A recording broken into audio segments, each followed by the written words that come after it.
Министрлер кабинетинин жаңы курамы ишке киргенден бери анын түзүмүндөгү бир нече аткаминерге кылмыш иши козголуп, айрымдары камалса, кээ бирлери өз каалоосу менен кызматын тапшырып кетти. Ал эми кечээ Билим берүү жана илим министри Алмаз Бейшеналиев чет өлкөлүк студенттерди ата мекендик жогорку окуу жайларына кабыл алууда өзгөчө ири өлчөмдө пара алуу фактысы боюнча кармалды.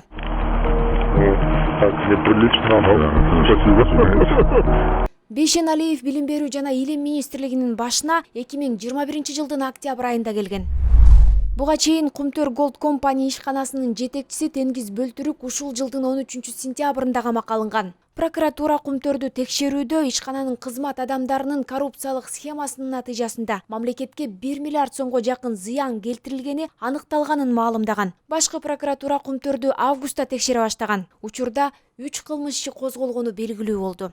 Кумтөр кенин Кыргызстандын бийлиги 2021 жылдын май айында өз карамагына алып, ишкананы сырттан башкаруучу болуп Тенгиз Бөлтүрүк дайындалган. Ошол эле учурда энергетика министри Доскул Бекмурзаевка кызмат абалынан кыянаттык менен пайдаланган деген негизде 2 кылмыш иши козголуп, кызматынан четтетилди.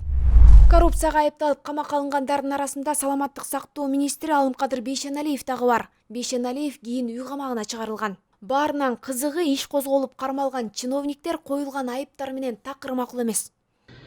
Макул эмес. Все обвинения ложные, абсурдные. Ал эми бүгүн айрым маалымат каражаттары күч түзүмдөрүндөгү булактарына таянып, президенттин Ысык көл облусундагы мурдагы өкүлү Алтынбек Сулайманов УКМК тарабынан кармалганын жазган. Көп өтпөй бул маалымат атайык кызмат тарабынан четке кагылды. Бул арада кадр саясатына доо кетип жатканын айткандар бар. Талдоочу Айданбек Акматовдун пикиринде бийлик бутактарынын ортосунда тең салмактуулук жетишсиз. Негизи ушул кадр саясатындагы бийлик бутактарындагы ушул түзүлгөн кырдаал баланстын жоктугунан да. Баланс жок, анан президент дагы өзү бир мындай ишенип алып эле кандайдыр бир адамдарга мына аягы ушундай бир жаман бир кейиштүү жагдайлар менен бүтүп атат. Ошол эле мына бардыгын биз өзүбүз карайбыз деп Бөлтүрүктү алып келип, көзөмөл жок, парламент аякка башпак албайт, өкмөт мындай бир кеңири отуруп карай албайт, президент өзү карайт деп эле анан кийин аягы мына ушундай бир абдан бир кейиштүү жагдайга алып келип жатат. Азыр баары шектин астында калды. Бийлик бутактары бири-бирин көзөмөлдөп, балансташып турганда аябай катуу сурак болуп, катуу өкмөт дагы өзүнчө аябай мындай бир ачык болуп, аны парламент көзөмөлдөп, парламент күчтүү болуп, сот системасы көз карандысыз болуп турганда, мына ушундай эле ишендиктер болбойт эле.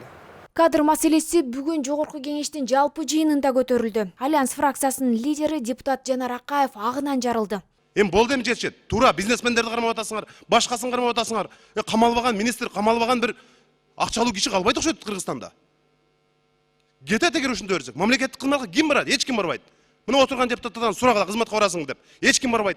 Алып барасыңар, алып келесиңер, бир ай иштетип, 2 ай иштетип туруп кайра камасаңар.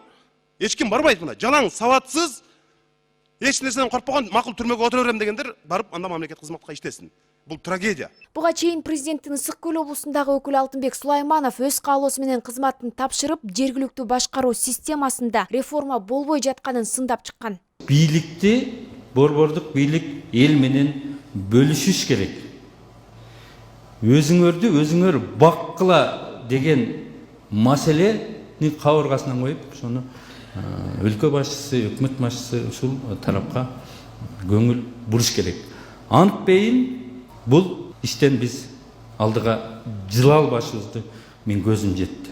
Ичинен көрдүм. Жергиликтүү бийликте калыптанган система менен ким жетекчи болуп келбесин, Уинстон Черчиллди алып келип койсо да алдыга жылбайт. Себеби система ошондой түзүлгөн. Ал эми серепчи Алмазбек Акматалиевдин айтымында кадр саясатындагы система акырындык менен жолго коюлуп келе жатат. Дүйнө жүзүндө кадр саясатында мындай ката кетирбеген жетекчи болбойт тилекке каршы. Тим эле укмуш мамлекеттердин укмуш президенттери дагы тилекке каршы ката кетиришет.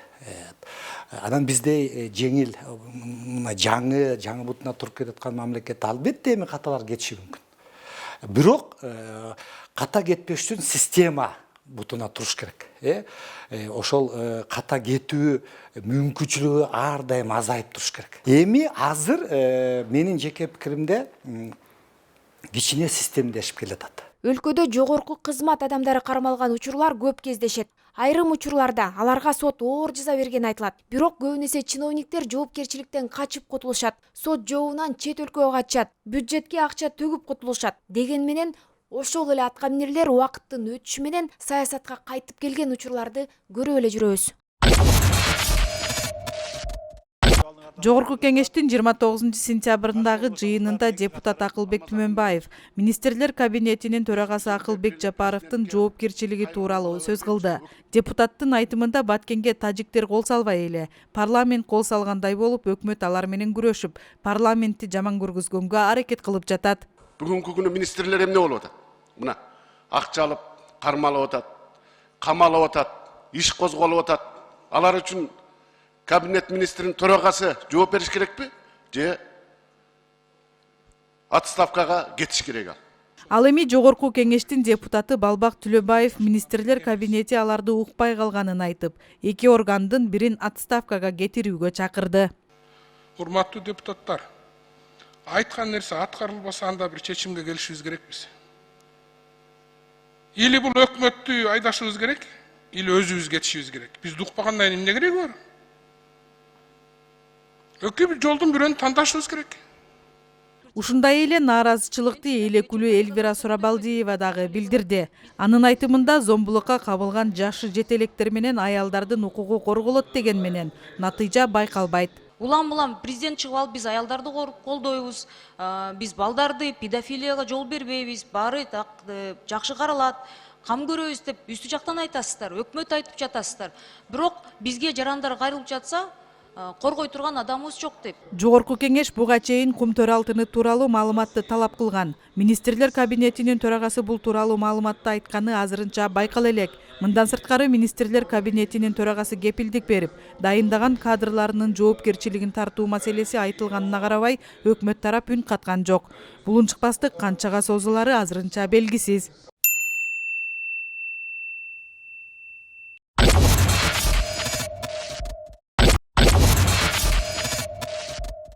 Баткен жана Лейлек райондорундагы чегарачылар мындан ары 76 000 сомго жакын маяна алат. Бул тууралуу министрлер кабинетинин төрагасы Акылбек Жапаров Баткен облусундагы жергиликтүү тургундар менен жолукканда билдирди. Жапаров чегарачылардын айлык акысы үстүбүздөгү жылдын 1-октябрынан тартып 2 эсе жогорулатылгандыгын баса белгиледи. Негизи Лейлек Баткенде иштеген биздин военныйларга 1-октябрдан зарплатасын көтөрдүк. 2 эсе көтөрдүк. Мисалы 16 000 алып аткан сержант контрактный. Азыр 38 000 алат. Командирик асырап көбөйдү. Бирок Лейлек менен Баткенге дагы 2 деген коэффициент койду. Ошондо 76 000 алат. Белгилей кетсек, министрлер кабинетинин төрагасы Акылбек Жапаров учурда Баткен облусунда жүрөт. Ал 14-17 сентябрда тажик тараптын куралдуу кол салуусунун жүрүшүндө Максат айылындагы кыйраган объектилер менен таанышты. Ошондой эле Жапаров жергиликтүү жашоочулар менен жолугушуп, алардын суроолоруна жооп берди. Жогорку кеңештин депутаты Тазабек Икрамов 29 сентябрдагы парламент жыйынында Баткен облусунун аталышын өзгөртүүнү сунуштады. Депутат Баткен облусунун эли колдой турган болсо, Манас облусу деп атоо сунушун айтып, өкмөттү бул багытта иш алып барууга чакырды. Кыргызстан Баткенден башталат деп айтып келатабыз. Мына жалпы баардыгыбыздын бүгүнкү Баткендин акыбалы ушунчалык бир оор болуп турганда, мен өзүм Алмаз Акынжанович, мен ушундай бир сунуштап талкууга коеюн деп атам. Баатыр элибиз Баткен областын Баатыр элине дагы эгер ушуларга туура келген болсо, бир айлык талкууга коеюн деп атам. Баткен областын Манас обласы деп атаганы мен сунуш кылып талкууга коем. Сиздер дагы ушу менен иш аракеттерди кылып берсеңиздер жакшы болуп. Эске салсак, 14-17 сентябрдагы Кыргыз-Тажик чегарасындагы кан төгүлгөн окуяны Кыргызстан Тажикстандын алдын ала пландалган куралдуу агрессиясы деп атаган. Кагылышууда 62 жаран көз жумуп, 200дөй адам жараат алса, жалпы Баткен облусу боюнча 136 770 адам эвакуация болгон. Учурда баткендиктер туруктуу жашаган жерлерине кайтышууда. Ал эми Кыргыз-Тажик чегарасындагы жаңжал учурунда жабыркаган калкка колдоо көрсөтүү үчүн ачылган ата эсепке кыргыз жарандарынан, ошондой эле башка ыктыярчылардан ушул күнгө чейин 293 820 164 сом түштү. Бишкек шаарындагы Шүкүров көчөсү 166 дарегиндеги үйдүн тосмосу түртүлдү. Бул тууралуу видеону мэрия түз эфиринде берди. Буга чейин 27 сентябрда Жогорку Кеңештин транспорт, коммуникациялар, архитектура жана курулуш боюнча комитетинин жыйынында депутат Элмурза Сатыбалдиев аталган үй ага таандык экендигин жана анын ичинде жеке бала бакча бар экендигин билдирген болчу. Жыйында вице-мэр Нурдан Отунтаев менен Элмурза Сатыбалдиев айтыша кетип, депутат короонун дубалы муниципалдык жерге чыгып кетсе да нааразычылыгын билдирген. Булардыкы бир кызык нерсе болуп атат да, зеленый зона дегенге мурда Союз маалында зеленый зона эл тарапта калган болсо, азыр булар зеленый зонаны тротуар менен чоң жолдун ортосуна чыгарып атышат. Максат эмне? Мен ошондуктан эми кичине көңүл буруп койсоңор, буларды 71 үй бар деп атат. Ооба, балким мен кызыктармын. Балким мен ошол жерде жашайм. Азыр булар эми мындай эми түшүнүп калышты окшойт. Биз бакытты сөйлөп, сиз менен дагы бир жолу барып келдим. Депутаттар келип атат деп, азыр булар эми бизди сотко берип, сот менен эми туура эле кетип атышат. Өзү ошондой болуш керек эле. Бирок ага чейин каалагандай кылып талкалап, заборлорду бала бакчага карабай, ал жерде кары, картаң элге карабай, эми каалаганын кылышты да. Буга чейин мэрия муниципалдык жерге курулган жер үйлөрдүн короолору тротуар салуу үчүн түрттүрүүлөрүн эскерткен. Түркия Республикасынын Бурса шаарында өтүп жаткан Манас жумалыгынын алкагында Кыргыз Республикасынын эмгек сиңирген артисти Рыспай Ысаков Манас айтуучулук багыты боюнча дүйнөлүк Гиннестер китебине 124 саат убакыт Манас айтуу боюнча катталды. Бул тууралуу Маданият министрлигинин басма сөз кызматынан кабарлашты. Дүйнөлүк Гиннестер китебине катталгандыгы тууралуу расмий маалыматты бүткүл дүйнөлүк Гиннестер китебинин Түркия жана Борбор Азия мамлекеттери боюнча өкүлү тастыктап, ага Гиннестин күбөлүгүн тапшырды. Анда аталган багытта катталууда Гиннес тарабынан бекитилген талаптардын сакталгандыгы айтылды. Эске салсак, аталган Манас жумалыгы Кыргыз улуттук Манас театры жана Түрксой эл аралык уюму тарабынан 4-үнчү дүйнөлүк көчмөндөр оюндарынын жана Бурса шаары Түрк дүйнөсүнүн маданий борбору долбоорунун алкагында өткөрүлгөн алгачкы иш-чара болуп калды.